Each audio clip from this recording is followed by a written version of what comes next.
The dust-laden wind blew fiercely across the valley as Margaret Wilson clutched her father's deathbed letter in trembling hands, her fate sealed by ink not yet dry, and the greedy eyes of a man she'd never loved watching her from across the room. The year was 1876, and in the harsh landscape of the Wyoming Territory, a woman's worth was often measured in acres, not affection. "You have until sundown tomorrow to prepare yourself, Miss Wilson," drawled Jeremiah Blackstone, a cattle baron whose empire stretched across 3 counties. His salt and pepper mustache twitched with satisfaction as he surveyed the modest but fertile Wilson homestead. "Your father's debts are substantial, but I'm a generous man. This marriage will settle everything." Margaret's throat tightened. At 20 years old, she dreamed of love, not a business arrangement with a man 30 years her senior. Her father's sudden passing 2 weeks prior had left her vulnerable, alone with a ranch she couldn't manage and debts she couldn't pay. "My father would never have agreed to this," she said, her voice barely above a whisper. Blackstone's laugh was cold as winter. "Your father signed the agreement himself, girl. His land for his debts or his daughter for his debts. He chose the latter." He tipped his hat. "I'll return tomorrow with the preacher. Wear something appropriate." After he left, Margaret sank to the floor, tears streaming down her face. The modest home that had once felt safe now seemed like a prison. Outside, the vast expanse of land that had been in her family for 2 generations would soon belong to a man who saw it only as another conquest. A soft knock on the door startled her from her despair. Rising on unsteady legs, she wiped her tears and straightened her simple cotton dress. When she opened the door, the setting sun silhouetted a tall figure she didn't recognize. "Miss Wilson." The man's voice was deep but gentle. "I heard about your father. I'm Isaac Cole. I worked with him last spring on the cattle drive to Cheyenne." Margaret vaguely remembered her father mentioning an Isaac, a skilled cowhand who'd moved on to other work. He stood before her now, hat in hand, his face weathered by sun and wind, but his eyes kind. He couldn't be much older than 25. "Mr. Cole," she acknowledged, suddenly conscious of her tear-stained face. "I'm afraid you've come at a poor time." "I reckon that's why I'm here," he replied. "Word travels fast. They're saying Blackstone's claiming your father owed him money and that you're to marry him tomorrow." Margaret's composure cracked. "It's true. Father left debts I didn't know about, and now I must pay them with my hand or lose everything he built." Isaac's jaw tightened. "Your father was an honest man, Miss Wilson. If he owed money, he would have told me. We were closer than most know." He hesitated. "May I come in? There's something you should know." Margaret stepped aside, allowing him into the modest home. In the lamplight, she noticed details she'd missed: a small scar above his right eyebrow, the calloused hands of a working man, the earnest set of his shoulders. "Your father saved my life 2 years ago," Isaac explained, declining her offer to sit.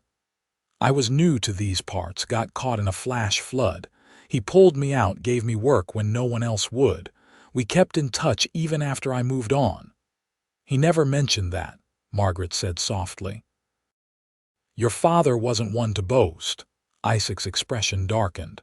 "But he did tell me about Blackstone. The man's been trying to get this land for years. Your father refused to sell even when times were hard." "But the debt, may I see the agreement?" Isaac asked. Margaret handed him the crumpled paper Blackstone had left. Isaac studied it, his brow furrowing. "This signature, it doesn't look right." Hope flickered in Margaret's chest. "What do you mean?" "I've seen your father's handwriting. This isn't it." Isaac looked up, his eyes intense. "Blackstone's lying, Miss Wilson. I'd stake my life on it." "Even if that's true, what can I do? He's coming tomorrow with a preacher. He has powerful friends in town, and I have no one." Isaac paced the small room, thinking. Then he stopped, determination crossing his features. "You have me." Margaret stared at him, confused. "Mr. Cole, I appreciate your concern, but marry me instead," he said, the words tumbling out. "Today, now." "What?" Margaret gasped. "Mr. Cole, we barely know each other. It wouldn't be a real marriage," Isaac clarified quickly. "Just on paper.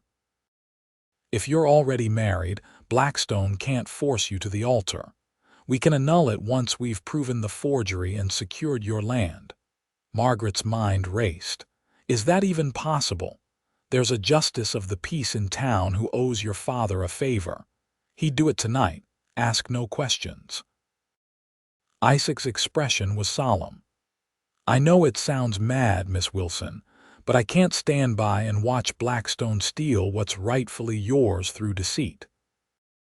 Margaret looked around at the home her parents had built, thinking of the land that had sustained them through harsh winters and unforgiving summers. To lose it all to a lie seemed unbearable. "If we're caught," she began. "We won't be," Isaac assured her. "And if we are, I'll take full responsibility." Margaret took a deep breath. "Very well, Mr. Cole. It seems I'm to be married tonight after all." Within the hour, they were standing before Judge Thomas, a gruff but fair man who indeed remembered Margaret's father with fondness. The ceremony was brief, the words spoken in whispers within the judge's small home on the edge of town. Margaret wore the same simple dress, Isaac the same worn clothes he'd arrived in. Their only witness was the judge's elderly housekeeper, who seemed more interested in her knitting than the hasty union before her. "By the power vested in me by the Wyoming Territory, I now pronounce you husband and wife," Judge Thomas concluded, looking uncomfortable. "I hope you know what you're doing, Cole." "Protecting what's right," Isaac responded firmly, not taking his eyes off Margaret. They rode back to the Wilson ranch in silence, the stars their only witnesses. Margaret felt numb, the gold band on her finger Isaac's mother's ring he'd explained a foreign weight. "I'll sleep in the barn," Isaac said as they approached the house. "No one needs to know I'm here until Blackstone arrives." Margaret nodded, grateful for his understanding. "Thank you, Mr. Cole, Isaac," he corrected gently. "I reckon a wife should call her husband by his given name, even if it's just for appearance." "Isaac," she repeated, the name feeling strange on her lips. "I don't know how to repay you for this." His smile was warm in the moonlight. "Justice is payment enough, Margaret." The following morning, Margaret awoke to the sound of hoofbeats. Through her window, she saw Blackstone approaching, a sullen-faced preacher riding beside him and several of Blackstone's men following behind. Her heart raced as she quickly dressed in her best dress, not for a wedding but for a confrontation. Isaac met her at the door, his face resolute. "Ready," she nodded, drawing strength from his presence. Together they stepped onto the porch, waiting as Blackstone dismounted. "You're looking lovely, Miss Wilson," Blackstone called, his smile not reaching his eyes. The preacher's eager to get started. "There won't be a wedding today, Mr. Blackstone," Margaret replied, her voice stronger than she felt. Blackstone's smile faltered. "Now, girl, don't make this difficult. We had an arrangement." "An arrangement based on a forged document," Isaac stepped forward, his posture protective. "Margaret Wilson isn't marrying you today or any day." Blackstone's face darkened as he recognized Isaac. "Cole, I heard you'd left these parts." "This doesn't concern you." "That's where you're wrong," Isaac replied evenly. "You see, she's my wife now, not your bargain." The words hung in the air like gunsmoke. The preacher shifted uncomfortably in his saddle. Blackstone's men exchanged glances. "What nonsense is this?" Blackstone sputtered, his face reddening. Margaret raised her hand, displaying the simple gold band. "We were married last night by Judge Thomas. I have the certificate to prove it." "Impossible," Blackstone roared. "This is some kind of trick." "No trick," Isaac said firmly. "Just the truth." And here's another truth we know: my wife's father never signed that document. His signature was forged. The preacher, a mild-mannered man named Reverend Mills, cleared his throat. "Mr. Blackstone, if the lady is already wed, I cannot perform another ceremony. It would be against God's law." Blackstone's rage was palpable. "You'll regret this, both of you. No one crosses me in my territory." "This isn't your territory," Margaret said, finding courage she didn't know she possessed. "This is Wilson land, and it will remain so." With a murderous glare, Blackstone mounted his horse. "This isn't over," he warned, before spurring his horse and riding away, his men following reluctantly behind. The preacher tipped his hat apologetically before joining the retreat. When they were gone, Margaret's knees nearly buckled with relief. Isaac caught her elbow, steadying her. "He'll be back," he warned softly. "Men like Blackstone don't give up easily." "What do we do now?" Margaret asked, suddenly aware of how alone they were, a young woman and a cowboy against a powerful rancher with money and influence. "We gather evidence," Isaac said, determination in his voice. "Your father kept records, didn't he?" "Letters, receipts, banknotes," Margaret nodded. "In his study. I haven't had the heart to go through them since he passed." "Then that's where we start," Isaac said. "We'll prove Blackstone's forgery and clear your father's name." As they walked back into the house, Margaret felt a strange mixture of fear and hope. "Isaac," she said quietly, "thank you for standing beside me." His eyes met hers, something unreadable in their depths. "I made a vow, Margaret. I intend to keep it." The study was small but organized, with a sturdy desk and bookshelves lining one wall. Margaret's father had been methodical, keeping correspondence and financial records neatly filed. Together, they spent hours combing through papers, searching for anything related to Blackstone. "Here," Margaret said finally, pulling out a leather folder. "Father's bank records from the past 5 years." They spread the documents across the desk, tracing payments and loans. There was no evidence of any debt to Blackstone. In fact, the records showed that Blackstone had once attempted to buy a portion of Wilson land, offering far below its worth. "Look at this," Isaac said, holding up a letter dated just 3 months earlier. "Your father wrote to the territorial governor about Blackstone's attempts to pressure smaller ranchers into selling." "He never told me," Margaret said, her voice tinged with sadness. "He always protected me from his worries." "He was a good man," Isaac replied softly. "One of the best I've known." As the afternoon wore on, they pieced together the truth. Blackstone had been systematically acquiring land throughout the county, sometimes through legitimate purchases, often through intimidation. The Wilson Ranch stood in the way of his plan to control the watershed that fed the entire valley. "We need to take this to the sheriff," Isaac said, gathering the most compelling evidence. Margaret hesitated. "Sheriff Davis is Blackstone's cousin by marriage. He won't help us." Isaac frowned. "Then we go above him. The territorial marshal has an office in Cheyenne." It's a 3-day ride, but a gunshot shattered the window, sending glass spraying across the study. Isaac reacted instantly, pulling Margaret to the floor and covering her with his body. "Are you hurt?" he asked urgently, his face inches from hers. "No," she gasped, heart pounding. "What's happening?" More shots rang out, splintering wood and breaking glass throughout the house. Isaac crawled to the window, peering cautiously over the sill. "Blackstone's men," he reported grimly. "At least 5 of them. They're surrounding the house." "They're going to kill us," Margaret whispered, terror gripping her. Isaac's expression was determined. "No, they're not. There's a rifle in the barn and your father's shotgun. Where does he keep it?" "In the cabinet by the front door," Margaret answered. "But Isaac, we can't fight them all."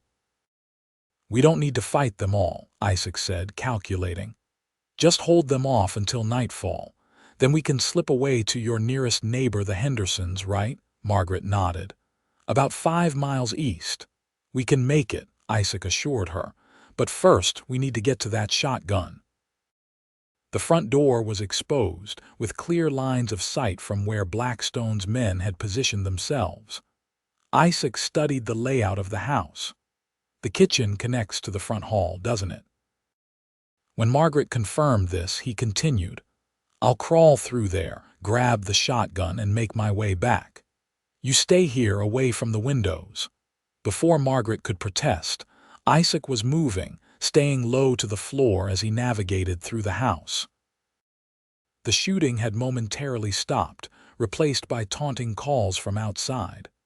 "Come on out, Cole," a gruff voice shouted. "Blackstone just wants the woman and the land. You can ride away free and clear." Margaret's hands clenched into fists. The idea that they thought she was something to be bartered or stolen like cattle made her blood boil. She wouldn't be anyone's property, not Blackstone's, not any man's. A crash from the kitchen made her jump. She heard a scuffle, then silence. Fearing the worst, she grabbed a letter opener from her father's desk and crept toward the sound, her heart in her throat. In the kitchen, Isaac was locked in struggle with one of Blackstone's men who had broken through the back door. The man had Isaac pinned against the wall, a knife inching toward his throat. Without thinking, Margaret rushed forward and brought the letter opener down on the attacker's shoulder. The man howled in pain, releasing Isaac, who immediately delivered a powerful blow to his jaw. The attacker crumpled to the floor unconscious. "Are you all right?" Margaret asked, trembling with adrenaline. Isaac looked at her with new respect. "I am now, thanks to you." He quickly bound the man's hands with kitchen twine. "Change of plans, they're closing in." "We need to leave now, through the root cellar." Margaret knew the place he meant, a small underground storage area accessible from the pantry, with a second exit that emerged behind the chicken coop. "What about the evidence?" she asked as they hurried to gather it. "We'll take what we can carry," Isaac decided, stuffing the most damning documents into his shirt. "The rest will have to wait." The root cellar was cool and dark, smelling of earth and preserved vegetables. They descended quickly, Isaac pausing only to bar the door behind them. The passage was narrow, forcing them to crawl on hands and knees through the damp soil. "My father built this during the early days," Margaret explained in a whisper. "There were still Indian raids back then." They emerged behind the chicken coop as gunfire resumed at the main house. In the growing dusk, they could see Blackstone's men converging on the building, unaware that their quarry had escaped. "The horses," Margaret whispered, pointing to the small corral behind the barn. "Too risky," Isaac shook his head. "They're watching the barn." "We'll have to go on foot, at least until we're clear of the property." Hand in hand, they crept along the fence line, using the lengthening shadows for cover. The land Margaret had known all her life now felt alien and dangerous. Each crack of a twig, each rustle of leaves seemed magnified in the tension. They had almost reached the boundary of the property when a shout went up from the direction of the house. "They're gone. Check the perimeter." "Run," Isaac urged, pulling Margaret into a sprint across the open field toward the cover of a small copse of trees. They ran until their lungs burned, the sound of pursuit growing behind them. At the tree line, Isaac pulled Margaret down into the underbrush, pressing a finger to his lips as hoofbeats approached. Two riders passed within yards of their hiding place, scanning the darkness. Margaret held her breath, her hand clutched tightly in Isaac's. After what seemed an eternity, the riders moved on, continuing their search in the wrong direction. "We need to keep moving," Isaac whispered once the sound had faded. "The Hendersons' place is still miles away, and Blackstone's men will be searching all night." They traveled under the cover of darkness, avoiding the main trails, navigating by starlight across the rolling landscape. Margaret stumbled often, unused to such harsh travel, but Isaac's steady hand always caught her before she fell. "Tell me about yourself," Margaret said softly as they paused to rest in the shelter of an overhanging rock. "My husband should not be a stranger to me." In the faint moonlight, she saw Isaac smile. "Not much to tell. I was born in Ohio, came west after my parents died in '66. Worked cattle drives, did some scouting for the Army, met your father on a drive to Cheyenne. And your family, you mentioned the ring was your mother's." Isaac touched the empty space on his own finger where a matching band had once rested. "My father gave it to me before he passed. Said to save it for the right woman." He looked embarrassed. "I know this isn't what he meant, but it was kind," Margaret assured him. "When this is over, I'll return it to you." Something flickered across Isaac's face, disappointment, perhaps, but he merely nodded. "We should keep moving." By dawn, they reached the Henderson ranch, exhausted and footsore. Old man Henderson answered their knock with a shotgun in hand, but his weathered face softened at the sight of Margaret. "Miss Wilson, what in tarnation are you doing here at this hour? And who's this fella?" "My husband," Margaret said, the words still strange on her tongue. "Please, Mr. Henderson, we need your help. Blackstone's men tried to kill us last night." Henderson ushered them inside, where his wife fussed over Margaret's torn dress and scratched arms. Over hot coffee and biscuits, they explained everything: the forged debt, the hasty marriage, the attack. "Can't say I'm surprised," Henderson growled. "Blackstone's been getting bolder.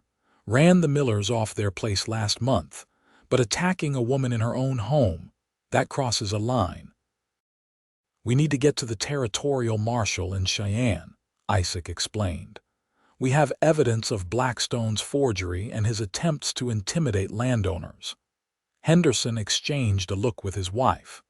"Marshall's actually in Big Pine right now, investigating some cattle rustling." "That's just half a day's ride." Hope surged through Margaret. "Can you lend us horses?" "Better than that," Henderson said. "I'll come with you. Blackstone's men are watching the roads. You'll need someone who knows the back trails." They set out an hour later, Margaret riding a gentle mare borrowed from Mrs. Henderson, wearing a clean dress and carrying provisions for the journey. Isaac rode beside her, his face set in determination. "How are you holding up?" he asked as they navigated a narrow path through a rocky ravine. "I'm managing," Margaret replied, though her body ached from the previous night's ordeal. "I keep thinking about the ranch. What if they burn it down while we're gone?" "Buildings can be rebuilt," Isaac said gently. "Land endures, and so do the people who love it." Margaret studied his profile, seeing not just the handsome features but the character beneath the honor that had brought him to her door, the courage that had kept them alive. In just 2 days, this stranger had become someone she trusted with her life. "Why did you really come back?" she asked suddenly.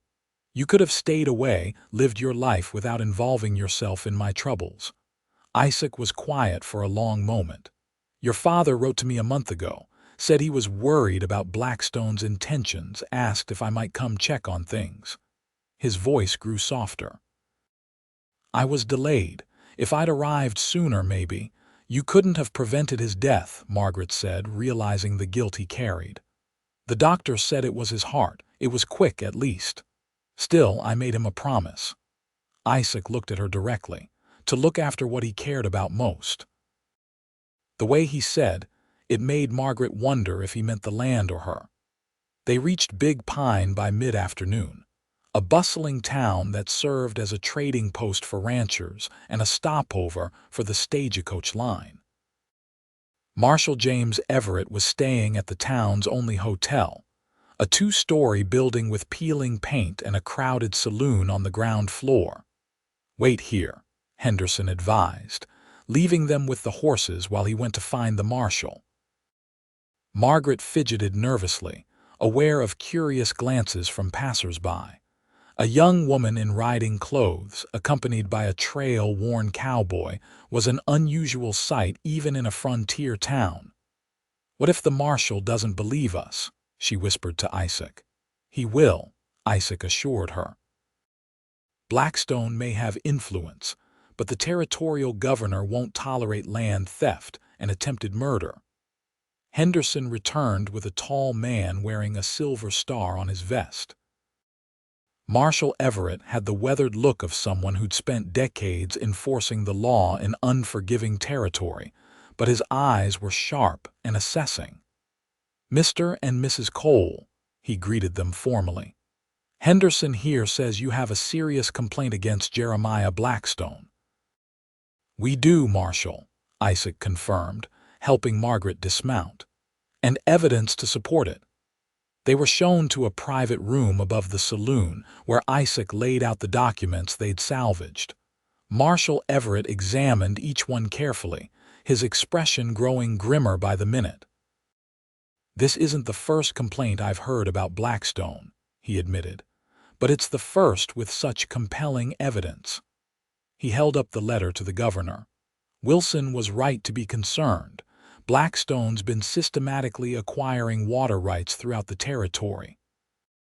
"He forged my father's signature," Margaret said, "claimed a debt that never existed. And when that didn't work, he tried to kill us," Isaac added. The marshal rubbed his jaw thoughtfully. "The forgery alone is enough to arrest him. The attempted murder will put him away for good if we can prove it." "Henderson saw the damage to the house," Margaret pointed out, "and there was the man who attacked Isaac in the kitchen. Witnesses can be intimidated, physical evidence disputed," the marshal said. "What we need is to catch Blackstone in the act." He considered for a moment. "I have an idea, but it's risky. You'd both have to play your parts perfectly." "What kind of idea?" Isaac asked warily. "We let Blackstone think he's won," the marshal explained. "Word reaches him that Mrs. Cole has agreed to annul the marriage and sell the ranch, provided he drops all claims of debt. He's arrogant enough to believe it. And when he comes to claim his prize," Isaac's voice was tense, "I'll be waiting, along with a squad of deputies. We'll have witnesses to any threats or admissions he makes." The marshal looked at Margaret. "But it means you'll have to face him again, madam. Can you do that?" Margaret felt fear rise within her, but also determination. "If it means protecting my home and seeing justice done, yes." The marshal nodded approvingly. "Henderson will carry the message. We'll set the meeting for tomorrow noon at your ranch." "And tonight?" Isaac asked. "You and your wife stay here under my protection," the marshal said. "I've already sent word to my deputies. They'll rendezvous with us at dawn." With the plan set, they were shown to a small room at the end of the hall. It contained a single bed, a washstand, and little else. An awkward silence fell as the door closed behind them.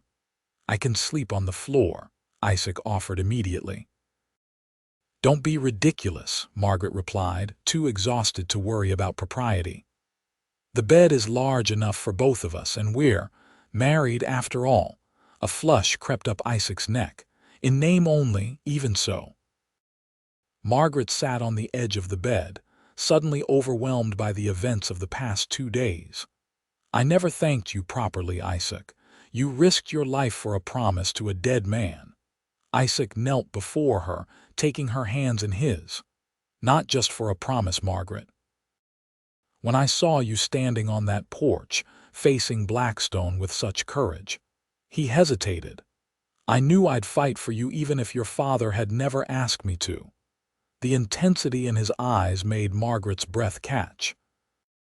In that moment, she realized their marriage of convenience had become something different for him and perhaps for her as well. "I hardly know you," she whispered. "I know," he acknowledged, "but sometimes life doesn't give us the luxury of time." Their faces were close now, drawn together by something neither had anticipated. When his lips touched hers, tentatively at first, then with growing certainty, Margaret felt as though she'd finally found solid ground after days of uncertainty. They separated slowly, both surprised by the depth of feeling in that simple kiss. "We should rest," Isaac said softly. "Tomorrow will test us both." They lay side by side on the narrow bed, not touching but acutely aware of each other's presence. Despite her exhaustion, Margaret found sleep elusive, her mind racing with thoughts of danger ahead and the unexpected feelings blooming in her heart. "Isaac," she whispered, unsure if he was still awake. "Are you afraid?" "Only of failing you," came his quiet reply. Margaret reached for his hand in the darkness, their fingers intertwining. "You won't." Dawn arrived with a soft knock at their door. Marshal Everett had brought fresh clothes for them, both a simple dress for Margaret borrowed from the hotel owner's wife, and a clean shirt for Isaac. "My deputies are ready," the marshal informed them. "Henderson left with the message last night. By now, Blackstone knows you're willing to meet." "What if he suspects a trap?" Isaac asked as they prepared to leave. "His greed will overcome his caution," the marshal predicted. Men like Blackstone believe themselves untouchable. They rode out of town as the sun cleared the eastern hills, a company of 6 Marshal Everett, 3 deputies, and the reluctant newlyweds. The deputies were hard-faced men who spoke little but carried their weapons with practiced ease. As they approached the Wilson ranch, Margaret's anxiety grew. What if Blackstone had destroyed her home in their absence? What if his men were lying in wait? The ranch came into view, surprisingly intact. Smoke rose from the chimney. Someone was inside. "We'll go around back," the marshal decided. "Deputies Harker and Jones, position yourselves by the barn. Thompson, cover the rear approach. Mr. Cole, you'll accompany Mrs. Cole inside as planned. Remember, get him talking. Admit nothing, but let him believe you're willing to negotiate." They dismounted at a safe distance, the lawmen dispersing to their positions. Isaac helped Margaret down, his hands lingering on her waist. "You don't have to do this," he said quietly. "Say the word and we'll find another way." Margaret straightened her borrowed dress. "This ends today, one way or another." They approached the house openly, hand in hand. The front door opened before they reached it, revealing not Blackstone but a young woman with blonde hair. "Ruby," Margaret gasped, recognizing her childhood friend who'd moved away years ago. Ruby Michaels smiled thinly. "Hello, Margaret." "Isaac. What are you doing here?" Margaret asked, confused. "Waiting for you, of course." Ruby stepped aside, revealing Blackstone seated comfortably in the parlor, a glass of whiskey in his hand. "Ah, the happy couple returns," Blackstone drawled. Come in, come in. Ruby here has been telling me such interesting stories about her dear friend Margaret." Isaac's grip on Margaret's hand tightened as they entered. Something was wrong. The marshal's plan depended on Blackstone being alone, or at least accompanied only by his men. "Miss Michaels was kind enough to let me in," Blackstone continued, gesturing for them to sit. "Old friends reunited under such unusual circumstances." Margaret looked at Ruby, bewildered. "How did you—" "My husband works for Mr. Blackstone," Ruby explained, her expression unreadable. "When he mentioned the trouble with your father's land, I offered to help. I know how attached you are to this place." "How thoughtful," Isaac said, his tone neutral though his posture remained tense. Blackstone set down his glass. "Now, I understand you're willing to discuss terms, Mrs. Cole, or should I say, Miss Wilson, this hasty marriage being what it is." "My marriage is valid," Margaret replied evenly, "but I'm willing to discuss the future of the ranch." "Excellent." Blackstone leaned forward. "My offer is simple. Sign the land over to me, and I'll ensure your father's good name remains unsullied. The community need never know about his financial indiscretions." "My father committed no indiscretions," Margaret countered. "The debt you claim is a fiction." Blackstone's smile didn't waver. A dangerous accusation, my dear, especially when I have this. He withdrew a folded document from his coat. A promissory note signed by Edward Wilson, witnessed by Ruby's husband. Margaret's heart sank. Another forgery, but this one with a supposed witness. The marshal's plan was unraveling. "May I see it?" Isaac asked, his voice remarkably calm.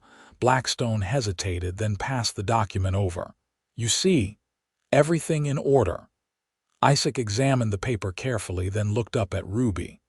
"Mrs. Michaels, when did you say your husband witnessed this?" Ruby shifted uncomfortably.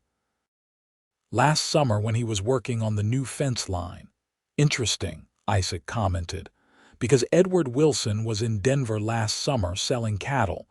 I know because I met him there." A flicker of uncertainty crossed Ruby's face. Blackstone's expression hardened. "Enough games," he snapped. "The fact remains, Wilson owed me money.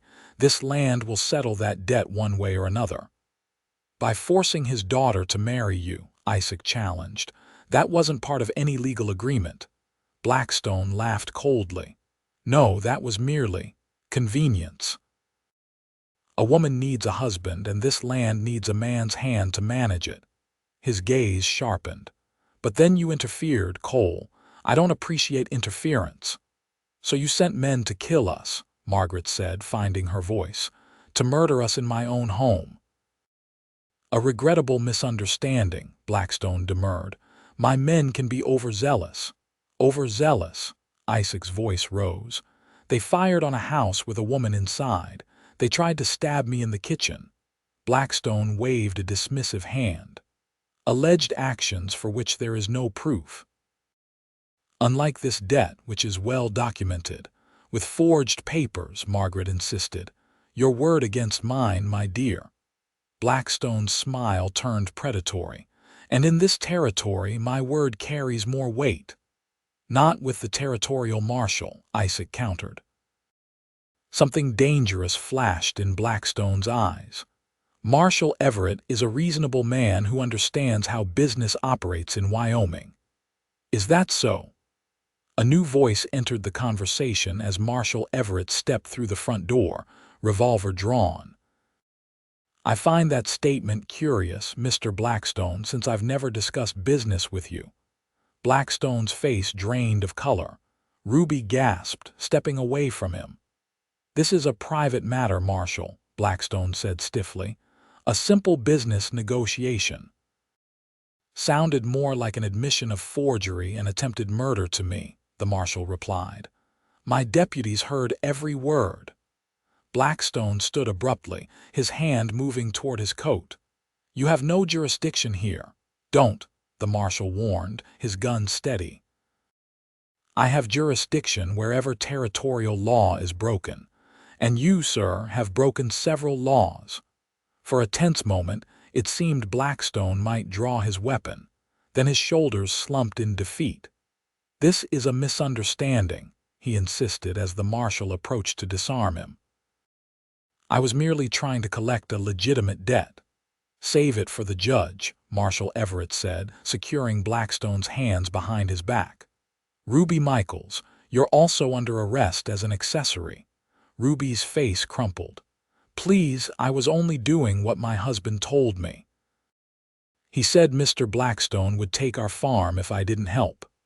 Margaret felt a surge of pity for her former friend. "Is that true, Marshal? Is Blackstone threatening other families?" The marshal nodded grimly. "We've uncovered evidence that he's been forcing smaller ranchers into debt, then seizing their properties. Your father was one of the few who stood against him." As the deputies led Blackstone and a tearful Ruby outside, Margaret sank onto the sofa, overwhelmed by relief and exhaustion. Isaac sat beside her, taking her hands in his. "It's over," he said softly. "You're safe now. Your land is safe." Marshal Everett cleared his throat. "We'll need you both to testify at the hearing in Cheyenne next week. With your evidence and what we heard today, Blackstone will face serious charges." "We'll be there," Isaac assured him. After the lawmen departed with their prisoners, the house fell silent. Margaret looked around at the damage from the attack: broken windows, bullet holes in the walls, shattered crockery on the floor. "It can all be repaired," Isaac said, following her gaze. "Yes," she agreed, "but not today." She turned to face him, suddenly shy. "Isaac, last night." "The kiss," he supplied when she hesitated. "I've been thinking about it too." "Our arrangement was meant to be temporary," Margaret reminded him. "A marriage in name only until the danger passed." Isaac's expression fell slightly. "I understand. Once Blackstone is convicted, you'll want your freedom back." "That's not what I meant," Margaret said quickly. "I meant that circumstances have changed. We married out of necessity, but now—" "Now," he prompted, hope lighting his eyes. Margaret took a deep breath. "Now I find myself wishing it could be more than just an arrangement." Isaac's smile was radiant. "Margaret Wilson Cole, are you asking to court your own husband?" She laughed, the sound bright in the damaged house. "I suppose I am." "Then I accept," he said, drawing her into his arms. "Though it seems we've done everything backward: marriage first, courtship after." "We've never been conventional," Margaret murmured against his chest. The following weeks brought many changes to the Wilson ranch. With Blackstone awaiting trial in Cheyenne, his reign of terror over the local ranchers ended. Several families came forward with similar stories of forged debts and threats, strengthening the case against him. Isaac proved himself a capable rancher, bringing fresh ideas and hard work to the property. The spring cattle drive to Cheyenne was more successful than any in Edward Wilson's time, bringing much-needed funds for repairs and improvements. But more important than the restored buildings or the thriving herd was the deepening relationship between Margaret and Isaac. Their courtship, unconventional as it was, blossomed in the quiet evenings after long days of work, in shared meals and conversations by firelight, in the gradual learning of each other's histories and dreams. By the time summer arrived, bringing with it Blackstone's conviction and a 20-year sentence in territorial prison, Margaret and Isaac's marriage had transformed from a convenient arrangement into a true partnership founded on respect, admiration, and growing love. On a warm August evening, they sat together on the porch swing Edward Wilson had built years before, watching the sunset paint the western sky in brilliant oranges and purples. "I received a letter from the land office today," Isaac mentioned, his arm around Margaret's shoulders. "They've officially recorded the ranch in both our names." "Father would have liked that," Margaret said, leaning into his embrace. "He always said this land was meant to be shared." Isaac was quiet for a moment, then reached into his pocket. "I have something for you." He produced a small velvet pouch. When Margaret opened it, she found a delicate gold ring set with a small pearl. "But I already have your mother's ring," she said, confused. "That was for our arrangement," Isaac explained. "This is for our marriage, our real marriage. If you'll have me, not as a protector or a convenient husband, but as a man who loves you more than I thought possible." Tears welled in Margaret's eyes. "Isaac Cole, are you proposing to me?" "Again." "I am," he confirmed, taking her hand. "Margaret Wilson Cole, will you remain my wife, not out of necessity but out of love?" "Yes," she whispered, her heart full. "1,000 times yes." He slipped the pearl ring onto her finger alongside his mother's band, then sealed their renewed vows with a kiss that promised a lifetime of partnership on the land they both cherished. In the years that followed, the Wilson Cole Ranch became one of the most prosperous in the territory. Margaret and Isaac welcomed 2 children, a son named Edward after her father, and a daughter they called Hope, born during a spring that followed a particularly harsh winter. The story of their unusual beginning became something of a legend in the county, how a desperate young woman and an honorable cowboy outwitted a land-grabbing baron with nothing but courage and a hasty wedding. Some details grew exaggerated in the telling, others were forgotten, but the heart of the tale remained true. On their 10th anniversary, as they watched their children playing in the same fields where Margaret had grown up, Isaac pulled his wife close and whispered, "Do you ever regret it? Marrying a stranger to save your land?" Margaret looked up at the man who had been her husband, partner, and dearest friend for a decade. "The land was never what needed saving," she replied softly. "It was me, and you did that beautifully." The Wyoming sunset bathed them in golden light as they stood together on the land that had brought them together, no longer a bargaining chip or a burden, but the foundation of a life built on love that had grown from the most unlikely beginning.